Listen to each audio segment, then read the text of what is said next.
passing the torch to the next generation? I know we talked a lot about legacy and, passing, not just reaching back, reaching forward. What would you say to your teenage self at this Yes. time about how important it is to be involved in sports and how it would shape your life based on your experiences now?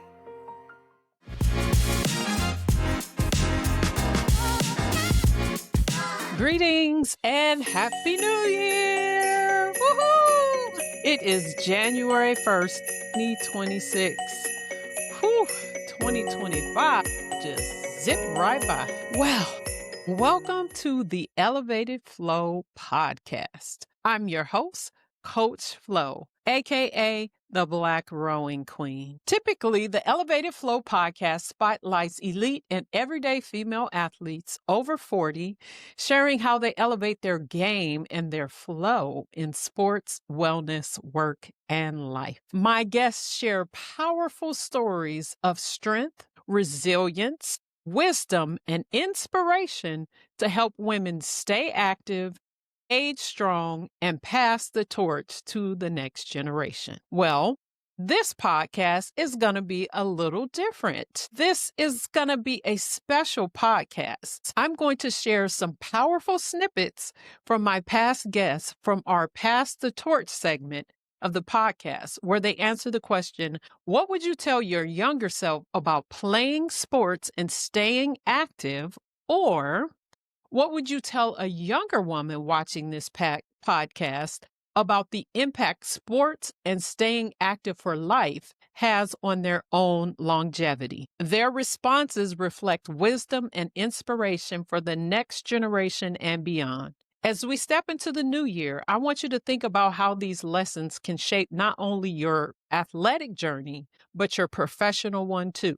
Now, stay locked in because after the snippets, I'm going to come back and tie it all together with how the lessons they shared about sports and staying active translate into life and the corporate world. Stay tuned. That's a good question. I would tell my younger self that sports and outdoor activities, they aren't just about competition or exercise. That's good. No. That's good. They are tools for healing, confidence, and self-discovery. I would remind her that moving my body and moving her body, whether on the water, trailed or field, would one day open up doors that she never imagined. So connecting her to communities she didn't even know she needed to connect to. And also, giving her the strength to carry others forward. So I feel like that I would tell her not to give up, to keep going, because the bigger picture is still yet to come. We have so much more to accomplish. And we've just kind of like, I use the analogy that my organization and several other organizations, that we're like on the side of Mount Everest, and we're these little specks trying to make a difference. And our tools are basically those blood, sweat, and tears, and then our fingers just struggling away to make a difference. Yeah. So I do feel that that I would tell her, just don't give up and keep going, and the reward is still yet to come.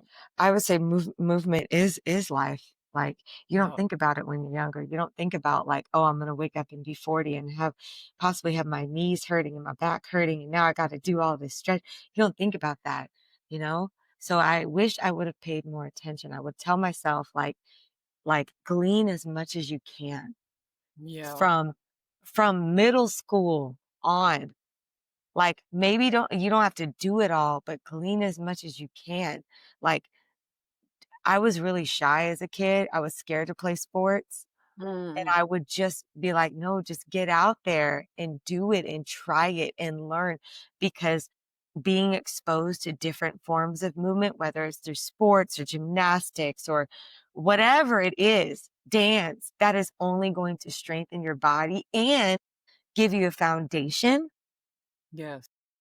and knowledge where Mhm. it won't be scary in the future Yeah. because Yeah. you had a taste of it, you That's know? good. That's good. So that's what I would say. If Okay. you look back to your younger self, your younger teenage self, what would you tell your younger self about the lessons that you have learned as a midlife woman, as an active woman, as far as how important staying active and playing sports or just being active, how important it is for lifetime wellness? Wait, Flo, it's like the first thing that came to my mind, I probably missed some of the question was, I would say, "Girl, don't let that Jerry curl stop you." That Jerry Running with curl the is dripping, the dripping. yes, girl, that 6th grade Jerry curl was a defining moment for me. It's like life stopped. I didn't wanna go anywhere, didn't wanna do anything, didn't wanna play. I would say, "Girl, don't That's let too that far. Jerry curl change you. You are still a mighty powerful young lady." And movement is key to you aging gracefully, being able to help someone else. Awesome. You're Awesome. free. Shake that curl, girl. Don't be afraid of the drip. Girl.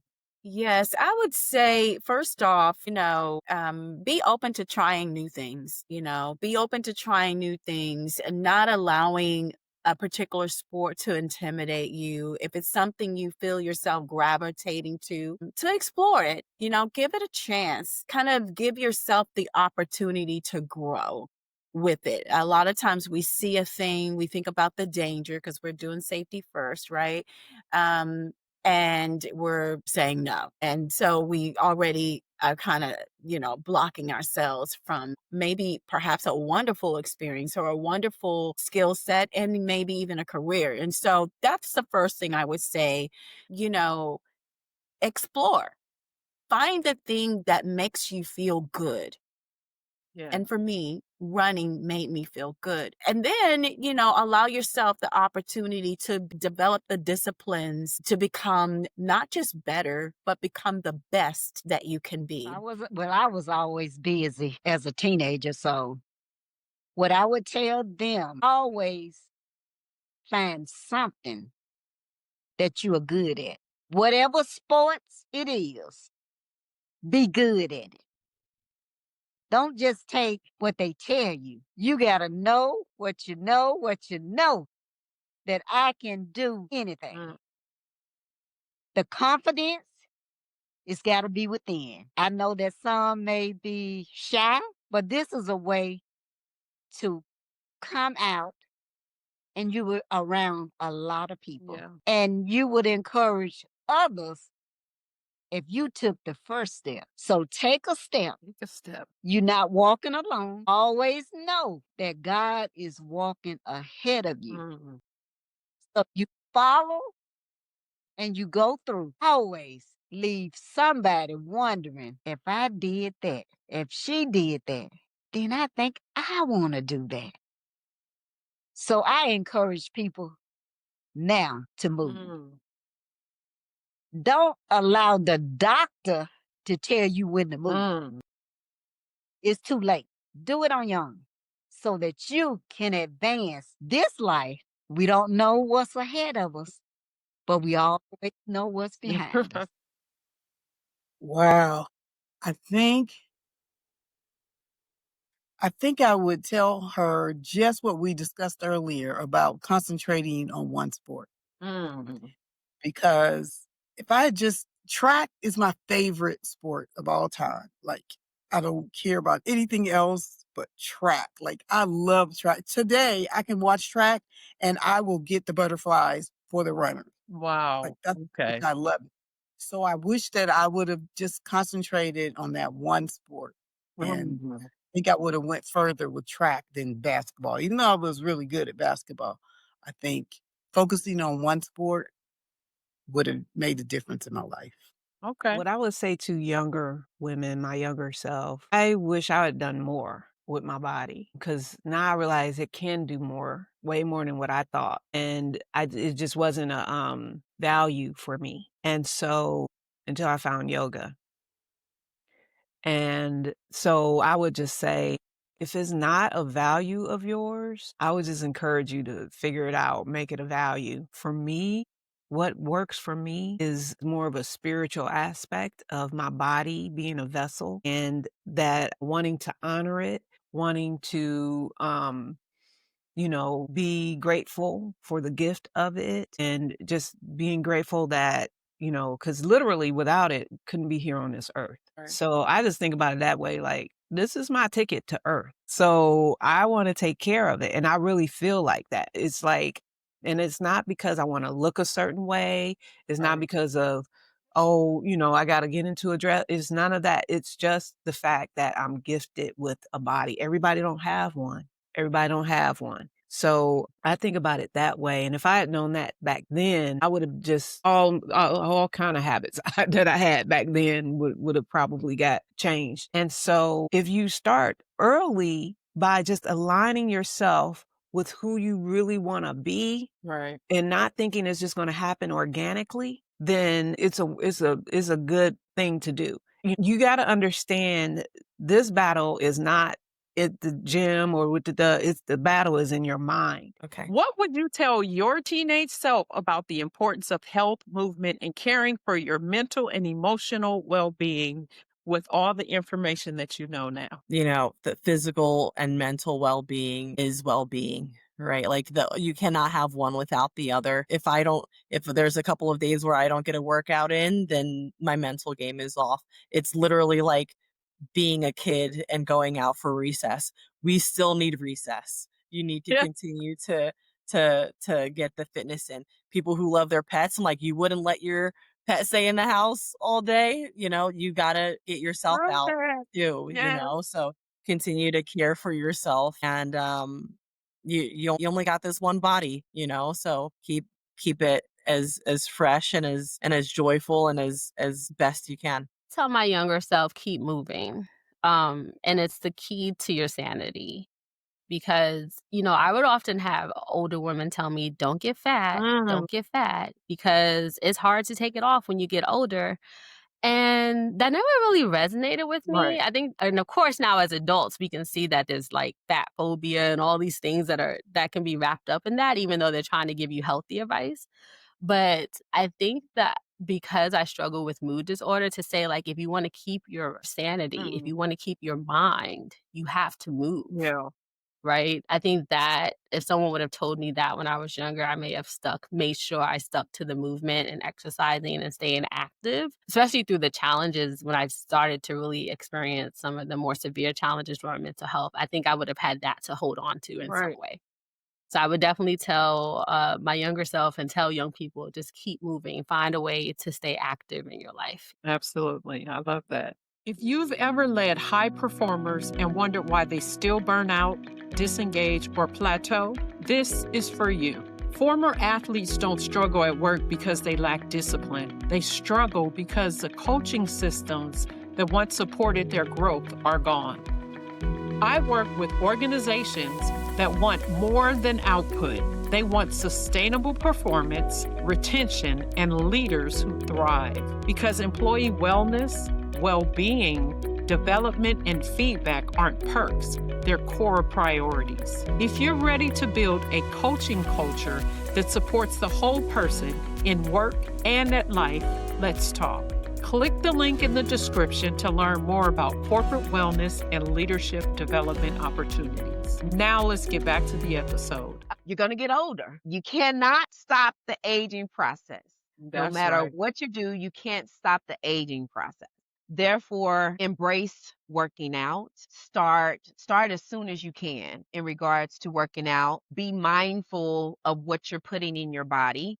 In regards to anything, just be mindful of that, because you only get one life, you get one body, you get one chance.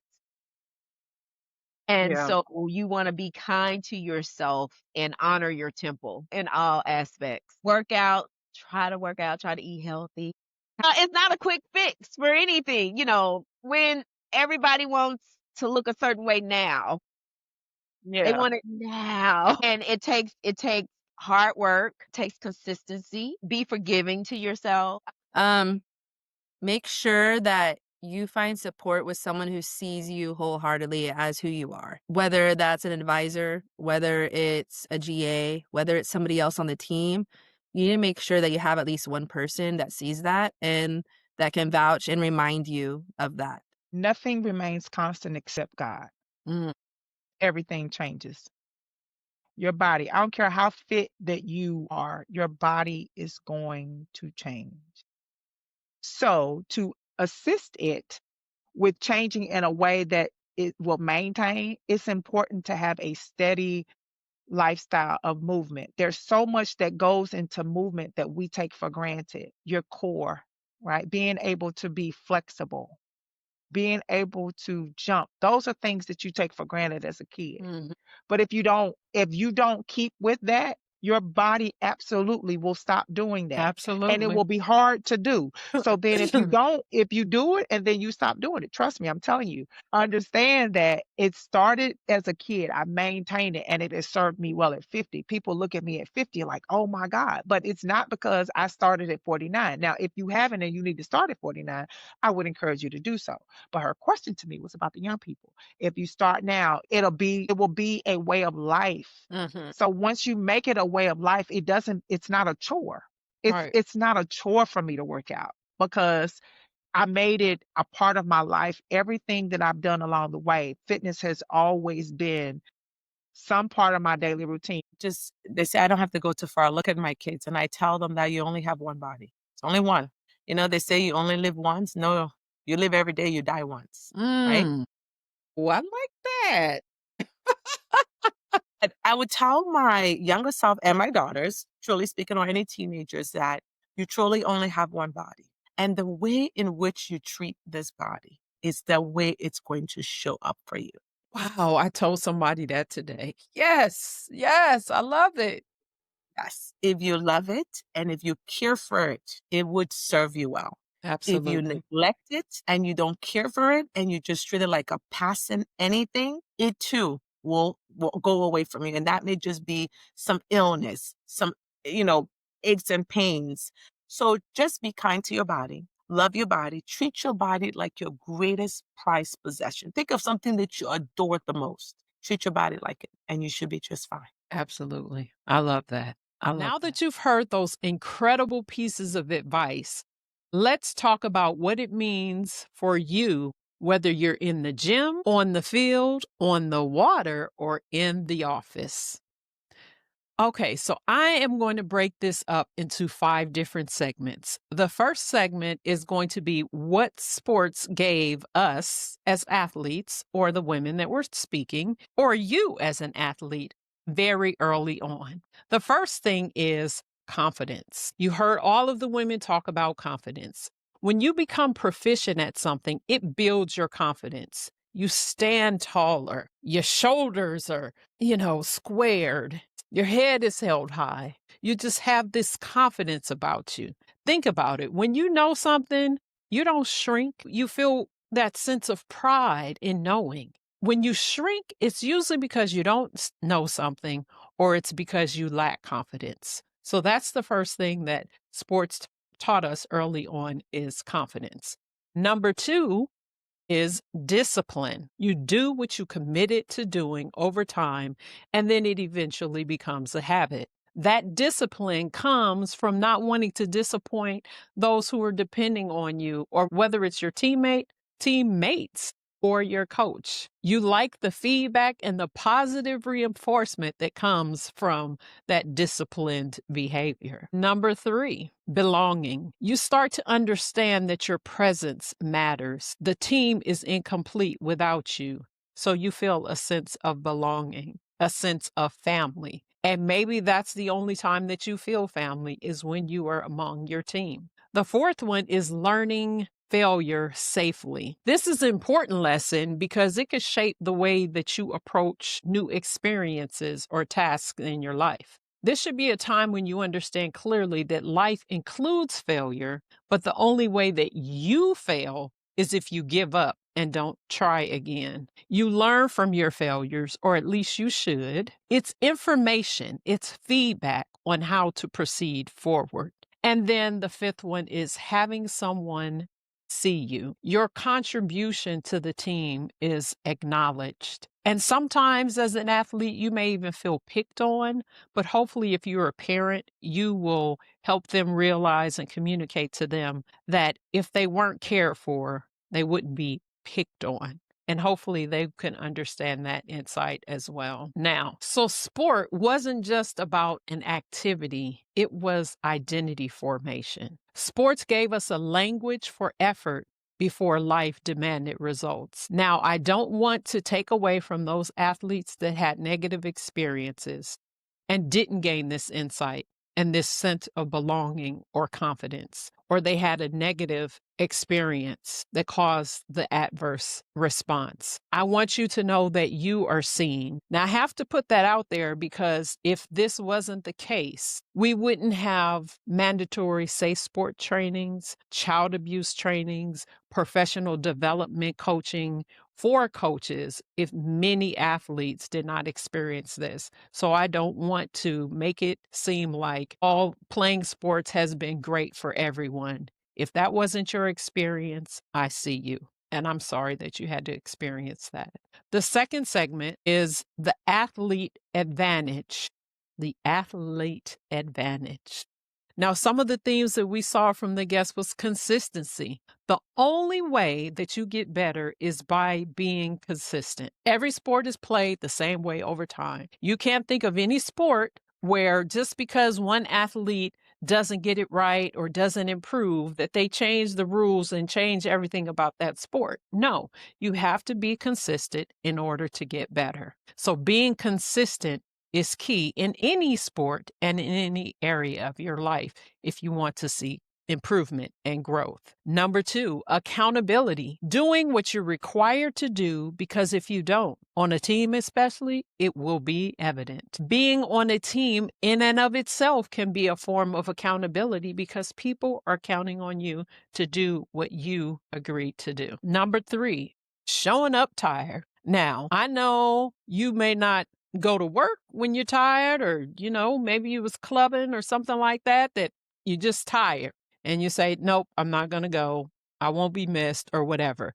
But when you're playing a sport, you show up tired. Sometimes people show up sick, but showing up tired is something about sport that makes people show up knowing that they have people depending on them. Competing with yourself. Now, I know on a team that you are competing as a team, but you are competing with yourself to get better and bring your elevated skills and flow to the team. I like the quote from the rower Arshay Cooper from A Most Beautiful Thing Inclusion Fund. And he says that one can't do, and he's speaking of rowing, he says one can't do the work of 8 in a boat, but 8 can do the work as one, right? And that goes for whatever size the team is that you play on, whatever sport it is that you play. Handling pressure is number 5.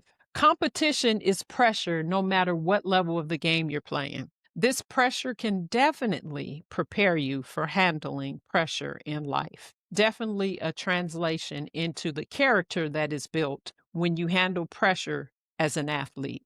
Now, athletes don't have to guess when they're growing or when they're improving.